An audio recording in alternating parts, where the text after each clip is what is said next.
नमस्कार, मैं निशाद। बुलेटिन की शुरुआत करेंगे बड़ी खबर के साथ। सीएम योगी आदित्यनाथ का बयान आया सामने। बहन बेटियों की सुरक्षा हमारी प्राथमिकता, कहा सरकार गरिमा और सुरक्षा के लिए प्रतिबद्ध।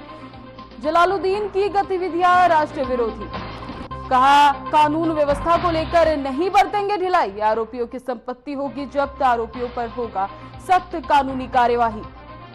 योगी आदित्यनाथ का बड़ा बयान सामने आया है। उन्होंने कहा जलालुद्दीन की बड़ी खबर हम आपको बता रहे हैं। सीएम योगी आदित्यनाथ का बड़ा बयान सामने आया है। उन्होंने कहा बहन बेटियों की सुरक्षा हमारी प्राथमिकता है, सरकार गरिमा और सुरक्षा के लिए प्रतिबद्ध है। आरोपियों की संपत्तियां जब्त की जाएंगी, आरोपियों पर होगी सख्त कार्रवाई।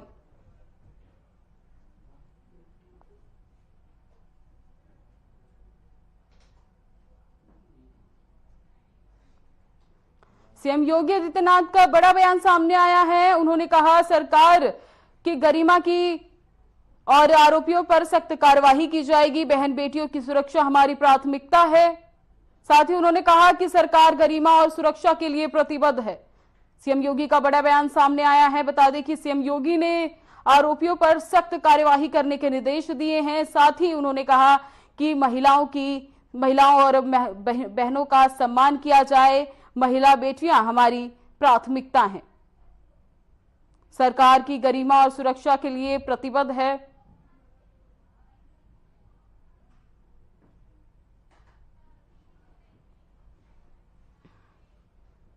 अगली बड़ी खबर लखनऊ से सामने आ रही है, जहां महिला सशक्तिकरण की दिशा में कदम उठाया गया है। मुख्यमंत्री के समक्ष पेश हुआ WEE सूचकांक। लखनऊ, कानपुर और वाराणसी शीर्ष पर।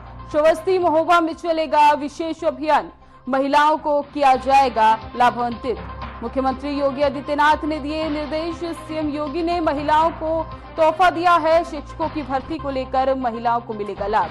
बड़ी खबर हम आपको बता रहे हैं। महिला सशक्तिकरण की दिशा में बड़ा कदम उठाया गया है। मुख्यमंत्री के समक्ष पेश हुआ WEE सूचकांक। सीएम योगी का महिलाओं को बड़ा तोहफा। शिक्षकों की भर्ती में महिलाओं को मिलेगा लाभ। बड़ी खबर हम आपको बता रहे हैं। लखनऊ से महिला सशक्तिकरण के लिए बड़ा कदम उठाया गया है।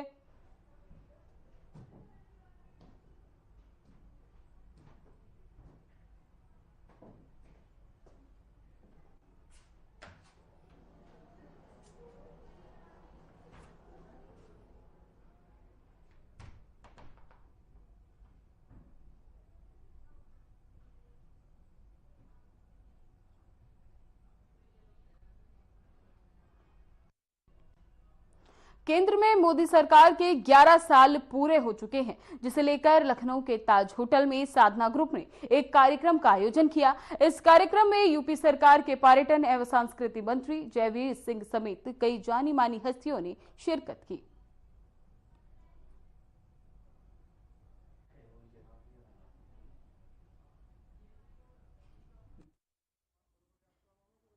तो आज हम अपने कार्यक्रम की शुरुआत जो है वो शंखनाद से ही करेंगे।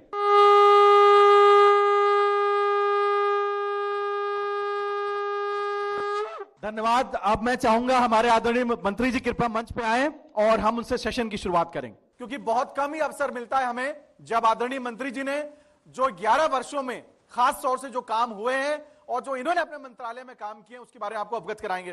मंत्री जी, आपका सबसे पहले बहुत बहुत स्वागत है साधना समूह के इस आयोजन में, और आपने अपना समय दिया उसके लिए हम पूरी आत्मा से आपका बहुत बहुत धन्यवाद देते हैं। और हम चाहेंगे कि कार्यक्रम की शुरुआत करें। 11 सालों के लिए कि में जो काम हुए हैं उसके बारे में हमारे दर्शकों से प्लीज बताएं। पहले तो भाई ब्रजमोहन जी को बहुत बहुत धन्यवाद, कृतज्ञता कि आज बहुत सारे साधना समूह के दर्शकों के सामने देश और प्रदेश की सांस्कृतिक और पर्यटन की गतिविधियों को रखने का आपने अवसर दिया। आपका बहुत बहुत आभार, धन्यवाद। जैसा कि सब लोग अवगत हैं कि 2017 से पहले उत्तर प्रदेश की पहचान बीमारू राज्य के रूप में, दंगाई प्रदेश के रूप में, आतताइयों के रूप में जानी जाती थी। स्थिति यहां तक थी कि न प्रदेश में कोई निवेशक अपने निवेश को राजी होता था, विदेश छोड़ दो, अपने उत्तर प्रदेश के रहने वाले भी जो बड़े औद्योगिक घराने थे वो भी अपना निवेश उत्तर प्रदेश में करने के लिए राजी नहीं थे। गांव की कनेक्टिविटी हो, शहरों की कनेक्टिविटी हो, या प्रदेश से जो महत्वपूर्ण मार्ग है उनकी कनेक्टिविटी हो, जीर्ण शीर्ण टूटी फूटी सड़कों से प्रदेश की पहचान थी। बिजली में आपूर्ति में माना जाता था कि कब बिजली आई ये महत्वपूर्ण था, जाने का कोई समय नहीं, बिजली जाती ही थी, थोड़ी बहुत बिजली की उपलब्धता थी। जो पीड़ता था वही जेल जाता था, अपराधी थाने चलाने का काम करता थे। बल्कि सरकार के गिने चुने हर जिले में एक सुपर सीएम बना रखे थे जो पूरी सारी पावर वहां के प्रशासन की एक्सरसाइज करते थे। उन्हीं के इशारों पर उत्पीड़ित होने वाले व्यक्ति के साथ अन्याय होता था। सर, सबसे पहले तो आपका बहुत बहुत धन्यवाद। आज सौभाग्य है हमारे लखनऊ में आज आप मौजूद हैं। बात हो रही है सर आदरणीय प्रधानमंत्री श्री नरेंद्र मोदी जी के तीसरे कार्यकाल के पहले वर्ष की और 11 वर्षों के कार्यकाल की केंद्र सरकार में और पूरे देश में। सर क्या कहना चाहेंगे सर आप? देखिए, मेरा अभी कुछ दिन पहले दैनिक जागरण और हिंदुस्तान अखबार में इस पे लेख भी मैंने लिखा था कि पिछले 11 साल में देश को जो एक करिश्माई, एक निर्णय लेने वाला, कठिन निर्णय लेके और उसको इम्प्लीमेंट करने वाला, और जो पूरी दुनिया में देश को एक आर्थिक सामरिक ताकत बनाने की जो सोच रखने वाला हमारा जो नेतृत्व है माननीय प्रधानमंत्री नरेंद्र मोदी जी के रूप में, वो एक अद्भुत है। और जो एक निष्क्रिय प्रशासन था, जो एक निष्क्रिय प्रशासन था 11 वर्ष पहले, उसको उन्होंने पूरी उसी मशीन को, देखिए ये कोई उन्होंने मशीन नहीं बदली, सिर्फ जो उनकी एक टीम थी वो चेहरे बदले, इंस्टीट्यूशन वही रहे, संस्थाएं वही रहीं। उन्हीं संस्थाओं से उन्होंने एक नेतृत्व दिखाकर, एक निर्णय लेने की क्षमता दिखाकर आज इतना बड़ा परिवर्तन किया है। मैं आपको ये बताऊं, मैं अभी इंग्लैंड की कैम्ब्रिज यूनिवर्सिटी में इसी विषय पे बोलने के लिए गया था, तो वहाँ भी मैंने लोगों को बताया कि आज देखिए 2014 से पहले 2014 में हमारी जो अर्थव्यवस्था थी वो दुनिया की 10वीं 11वीं अर्थव्यवस्था थी, और आज हम चौथी अर्थव्यवस्था से तीसरी अर्थव्यवस्था बनने जा रहे हैं। चौथी हो गई, तीसरी बनने जा रहे हैं। बहुत बड़ा परिवर्तन है। हमारे साथ एक और गेस्ट हमारे सेशन में मौजूद हैं, आचार्य विजय वर्मा जी हैं। 11 साल बेमिसाल हमने आज का प्रोग्राम का कंसेप्ट रखा है। 2014 में देश के प्रधानमंत्री आदरणीय श्री नरेंद्र मोदी जी ने उन्होंने पदभार ग्रहण किया और उनके तीसरे कार्यकाल का पहला साल 9 जून को समाप्त हो जाता है। क्या लगता है आपको कि आदरणीय प्रधानमंत्री मोदी जी के लिए आने वाला समय कैसा है, और वही हमारे देश के ऐसे प्रधानमंत्री क्यों बने या कैसे बन पाए? मोदी जी के बारे में मेरे पास बहुत सारी चीजें हैं कहने के लिए, और इसके लिए तो पूरा एपिसोड हमको बनाना पड़ेगा। उत्तर प्रदेश के एक एक व्यक्ति के नाम पर एक उसके द्वारा लगाया गया पौधा अपनी मां के प्रति भी और धरती माता के प्रति हमारी कृतज्ञता को ज्ञापित करने का एक माध्यम बना है।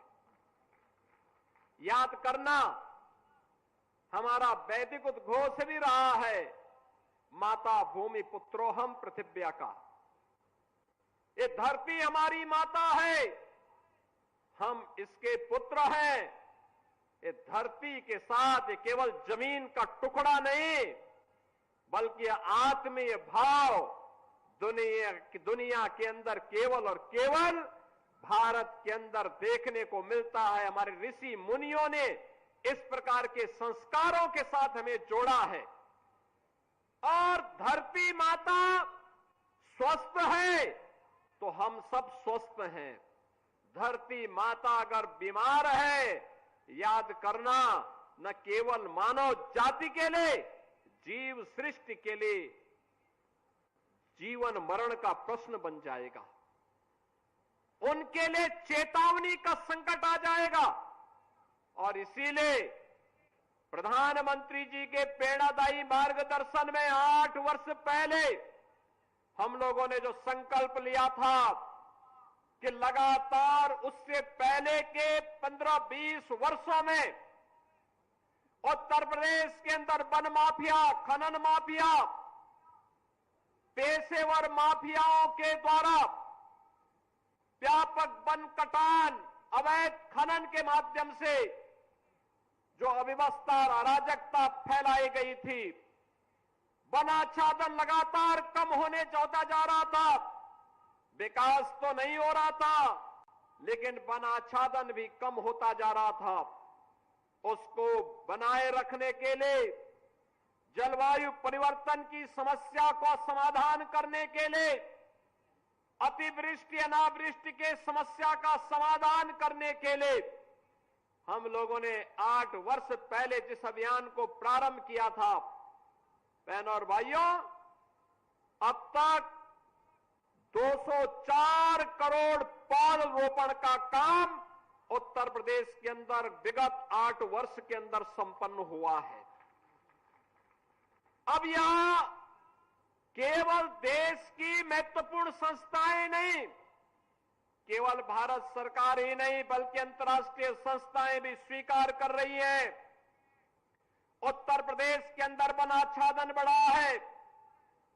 पहले उत्तर प्रदेश के अंदर 17 के पहले 9% का मात्र वनाच्छादन रह गया था। आज ये बढ़कर के 10% पहुंच चुका है।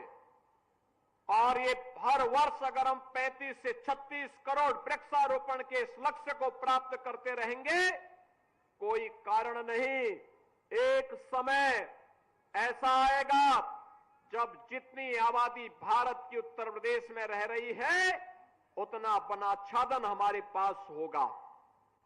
यानी हीट वेव को ग्रीन वेव में बदलने का एक बृहद अभियान, और उस बृहद अभियान का हिस्सा आप सब बन रहे हैं।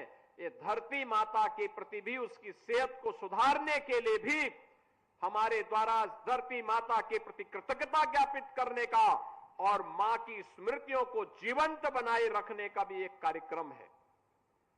मुझे याद है जब हम लोगों ने पहले दिन 2017 में वृक्षारोपण के कार्यक्रम के लिए बैठक ली, वन विभाग से जब मैंने पूछा था कितनी नर्सरी है, कुल मिलाकर के 5 करोड़ की नर्सरी भी नहीं थी।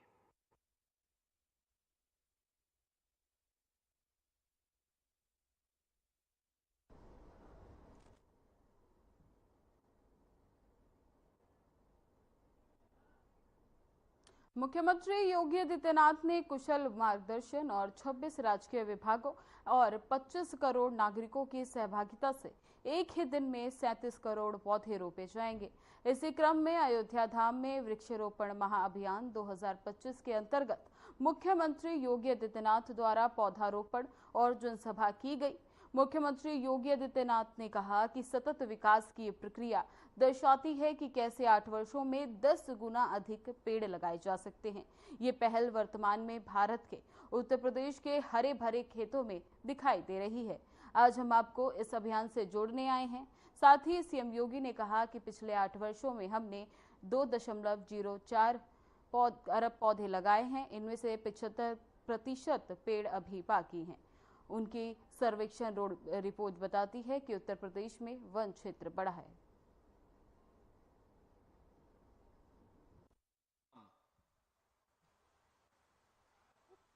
वृक्षारोपण महाअभियान के आज के इस कार्यक्रम में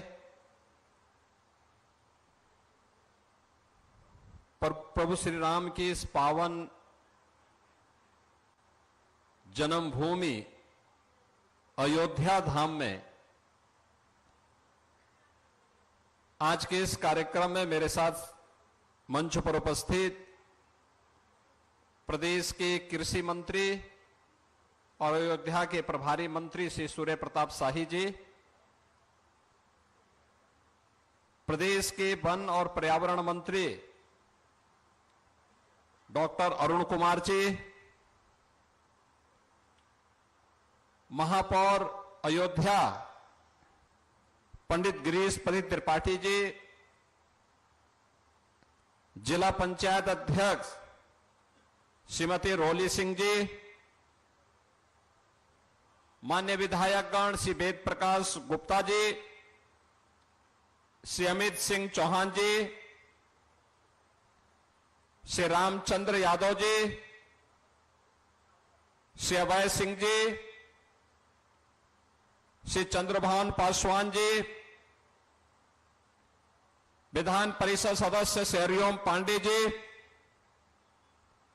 पूर्व सांसद श्री लल्लू सिंह जी,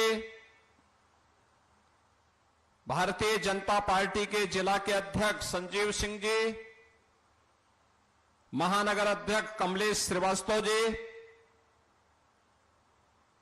प्रमुख सचिव पर्यावरण एवं वन श्री अनिल कुमार जी,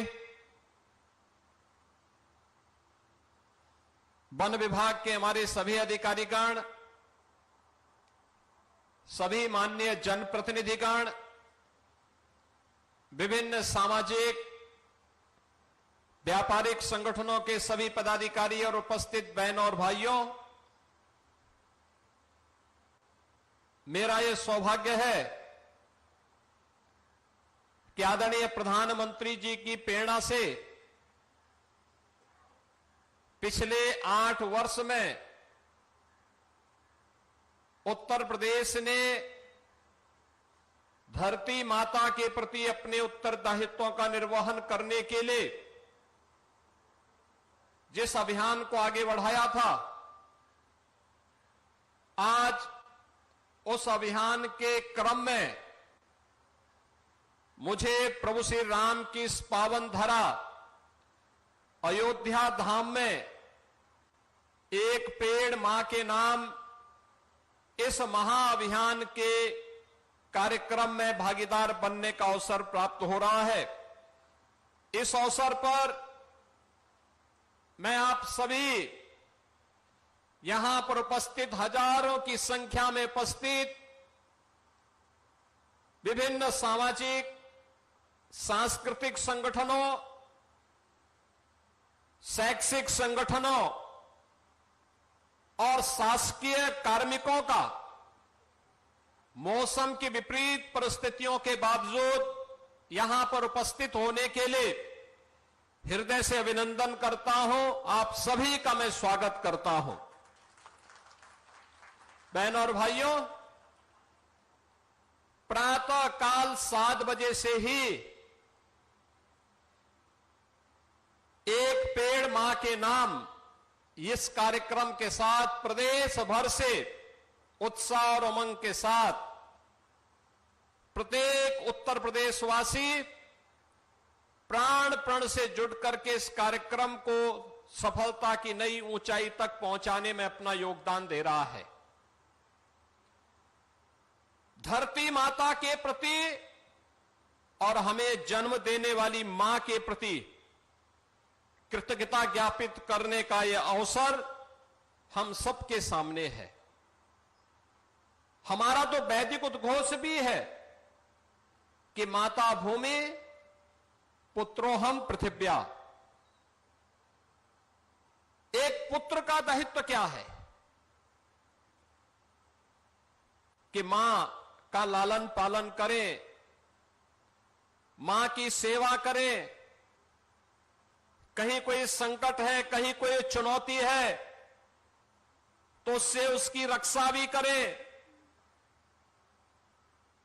अगर कोई पुत्र इस दायित्व का निर्वहन कहलाता है, करता है, तो वही सपूत कहलाता है, और अगर नहीं करता है तो वही कुपूत कहलाता है। बहनों और भाइयों, पूरी दुनिया के अंदर चेतावनी दी जा रही है। एक चेतावनी लगातार जलवायु परिवर्तन की, क्लाइमेट चेंज की, अतिवृष्टि का, कहीं अनावृष्टि का, आकाशीय बिजली के कारण होने वाली, गिरने वाली आकाशीय बिजली के कारण होने वाली मौतों का, बादल फटने का, ये सभी आज प्राकृतिक आपदाओं का सामना केवल हमें ही नहीं पूरी दुनिया को करना पड़ रहा है। मैं कल अमेरिका की एक न्यूज को सुन रहा था। उनके टेक्सास सिटी में सैकड़ों बच्चे एक कैंप में गए थे। अचानक उस नदी पे पानी आया और उनकी कारें बह गईं। सैकड़ों बच्चे अभी तक गायब हैं। यह अनियोजित और अवैज्ञानिक विकास की उस दुरभिसंधि का परिणाम है जो हमने पर्यावरण की कीमत पर किया है। ऐसा नहीं कि विकास के साथ साथ पर्यावरण की रक्षा न की जा सकती हो। आज तकनीक काफी विकसित हो चुकी है और उसका बेहतर उपयोग करते हुए एक नियोजित और वैज्ञानिक प्रयास के माध्यम से हम पर्यावरण की रक्षा भी कर सकते हैं, धरती माता के सेहत की रक्षा भी कर सकते हैं और मानवता के उज्जवल भविष्य का मार्ग भी विकास के माध्यम से प्रशस्त कर सकते हैं।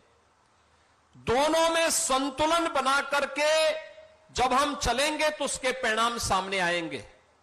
और आज से 8 वर्ष पहले इसी भाव के साथ हम लोगों ने उत्तर प्रदेश में वृक्षारोपण महाअभियान के इस कार्यक्रम का शुभारंभ किया था। बहनों और भाइयों, 8 वर्ष पहले जब हमने इस कार्यक्रम का शुभारंभ किया, वन विभाग के पास पहले वर्ष वृक्षारोपण करने के लिए पर्याप्त मात्रा में पौध नहीं थी। उनके पास मात्र 5 करोड़ पौध बामुश्किल से थी।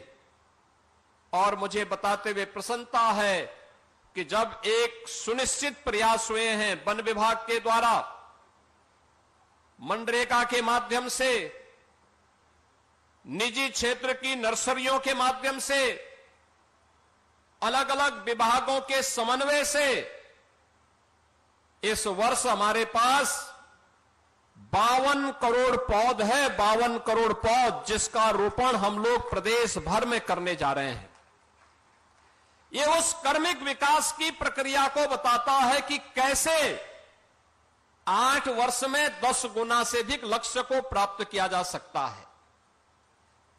ये वह क्रम है जो आज नए भारत के नए उत्तर प्रदेश में हर एक क्षेत्र में देखने को मिल रहा है।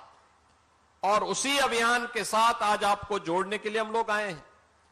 हमने पिछले 8 वर्ष में 204 करोड़ वृक्षारोपण के कार्यक्रम को संपन्न किया है।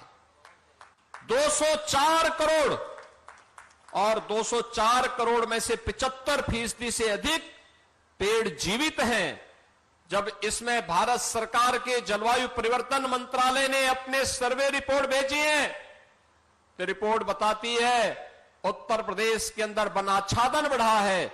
और उत्तर प्रदेश ने अपने थर्ड पार्टी के रूप में भी जिन संस्थाओं को नियुक्त किया है वे भी इस बात को बताती है कि उत्तर प्रदेश में 5 लाख एकड़ क्षेत्रफल में वन आच्छादन बढ़ा है।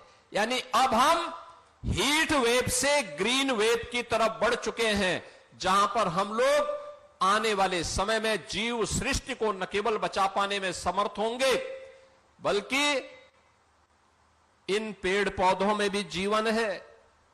याद करिए, दुनिया के अंदर सबसे पहले भारत के ही वैज्ञानिक जगदीश चंद्र बसु ने यह प्रयोग करके दुनिया को इसके बारे में चौंकाया था। उन्होंने कहा था कि इसमें भी जीवन है और उस जीवन को जब हम सम्मान देते हैं तो उस पेड़ की दुआ भी हम पर लगती है। याद करिए, एक पेड़ छाया भी देता है, फल भी देता है, इमारती लकड़ी भी देता है, सॉइल कंजर्वेशन का काम भी करता है, मृदा को कटने से रोकता है और साथ साथ पर्यावरण को प्रदूषण होने से रोकने में भी सहायक होता है। मुझे प्रसन्नता है कि न केवल हम पर्यावरण को बचाने में और वनाच्छादन करने में सफल हुए हैं, 9 से 10% करने में सफल हुए हैं, बल्कि इसका परिणाम भी हमारे सामने है। परिणाम है कि इससे प्रदेश के अंदर हम लोगों ने प्रधानमंत्री जी के विजन को तो आगे बढ़ाने में सफलता प्राप्त की ही है, साथ साथ प्रदेश के अंदर अन्नदाता किसानों की आमदनी को बढ़ाने में भी हमने सफलता प्राप्त की है। प्रदेश के जिन किसानों ने 5 वर्ष पहले अपने खेत में पेड़ लगा करके उसका रजिस्ट्रेशन करवाया था, हमने वन विभाग के माध्यम से अंतर्राष्ट्रीय संस्थाओं को उसके साथ जोड़ा और परिणाम क्या है? कार्बन फाइनेंसिंग क्रेडिट के माध्यम से उन्हें $6 प्रति पेड़ के हिसाब से धनराशि मिलनी प्रारंभ हो गई। 5 साल तक ये पैसा मिलेगा उन परिवारों को, उन किसानों को। यानी एक पेड़ जिसने लगाया होगा 5 साल तक अगर वो लगातार बढ़ा है, गत वर्ष हम लोगों ने 25,000 से अधिक किसानों को धनराशि उपलब्ध करवाई थी और इस बार 7 कमिश्नरी के भी हम लगभग इससे ज्यादा किसानों को 42 लाख रुपए का वितरण करने जा रहे हैं, जिसके माध्यम से उनके द्वारा लगाए गए पेड़ अगर 5 वर्ष तक जीवित हैं। फिलहाल के इस बुलेटिन में बस इतना ही। तमाम खबरों के लिए बने रहें हमारे साथ। नमस्कार।